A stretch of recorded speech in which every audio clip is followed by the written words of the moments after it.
Body bags where horror lies. What's up, everybody, and welcome back to a brand new week here on Body Bags. I'm the Saturday review of the Retro Slasher. Still trying to get used to saying that, but I'm back this Saturday with a brand new review this week. It's a brand new release, came out this year, 2016, courtesy of Screen Factory and their partnership with IFC. It's a film that I've been intrigued by and wanted to check out for some time now. Read and heard nothing but positive reviews about it through different forms of media, podcasting, and news articles and whatever. So it piqued my interest, so I picked it up, gave it a watch, and decided to review it this week. And the title from Screen Factory and IFC is The Pact. Now, I must say I am a little sucker for killer animal films. I'm a big fan of ones from the 70s, but there's still a lot of good modern ones. So whether or not this one's good, I'll get to that in a minute. So as we always do first, guys, let's get into the synopsis of the film. As I always do, I'm just going to be a lazy fuck and read it off the bat because it makes my life easier. And it's meant to be read that way, so let's do it. Man's best friend becomes his worst nightmare when a horde of bloodthirsty wild dogs descends upon a family's farmhouse in a remote stretch of the Australian outback. A sheep rancher, his veterinarian wife, and their two teenage children live in a bull-lock isolation until a horrifying night when a pack of fang-bearing four-legged rabid beasts besiege their home. With no one around to help them, the family must band together to survive or else become canine kibble. Generating a steadily mounting sense of dread, the pack cleverly toys with the genre's conventions before it goes in for the kill. Yeah, so that's the synopsis here on the back. Brief little summary. Basically, it's your standard survival horror type film. Group of families trapped inside the home. Outside, there's a bunch of flesh-eating maniac dogs trying to eat them.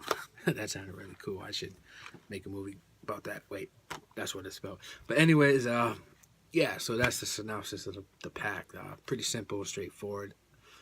Now get into my actual thoughts on this.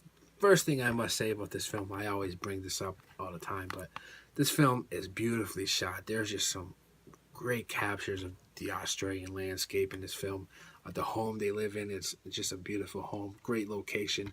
You really do feel isolated in this film. You feel like there's nobody around, which just adds that eerie feeling to you, you know, like what would you do? So that's a positive. The atmosphere to it's pretty well done. It does have the really dark tone to it since most of the movie takes part during nighttime or whatever. Now as to the animals and whatever, you know, sometimes with these killer animal films, they like the CGI animals. To my knowledge, all the shots involving the dogs in this film were real dogs, which is always a plus in my book when they use real animals.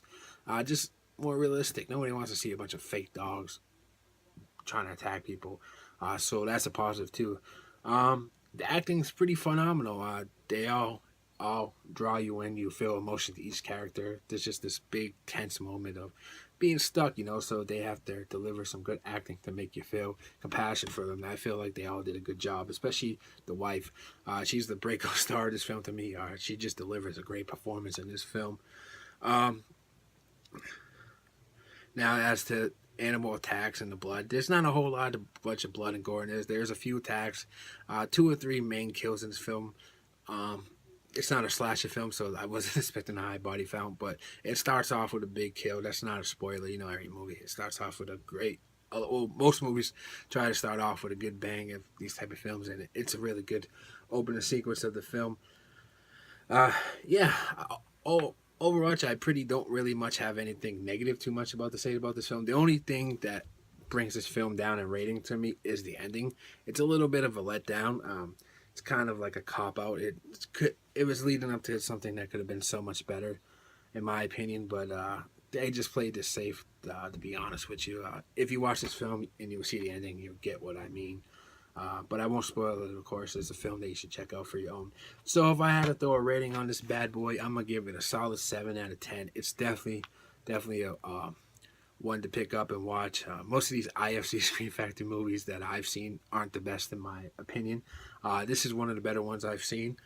So solid 7 out of 10. Check it out, guys. It is on Netflix now, so if you don't want to waste your money and buy the DVD, check it out there on first, and let me know what you guys think in the comments down below. But this has been my review for this Saturday. I'll see you guys next Saturday with a brand new review. Until then, just keep it easy, guys.